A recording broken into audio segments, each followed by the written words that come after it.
Pascal, en quoi les élections professionnelles sont-elles primordiales pour la défense de l'école publique?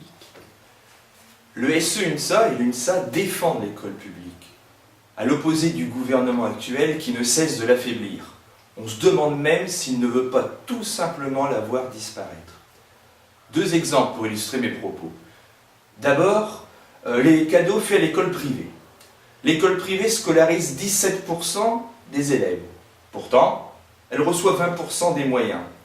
En plus, chaque année, grâce au sénateur Carl de la majorité actuelle, ce sont des millions et des millions d'euros qui sont ponctionnés du budget de l'école publique pour être offerts sous forme de cadeaux à l'école privée.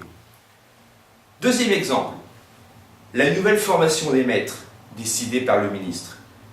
À ce sujet, on se demande un peu à quel jeu joue la FSU qui n'a pas voté contre la masterisation lors du comité technique ministériel. Avec cette masterisation, il suffit de faire sauter le verrou du concours. Vous voulez être professeur des écoles? Vous êtes titulaire d'un master de l'enseignement? Et ben voilà, grâce à une autonomie renforcée des établissements, vous vous faites embaucher pour X et X années dans un établissement du premier, du second degré, comme contractuel. Bonjour la précarité et fini bien sûr le statut de fonctionnaire.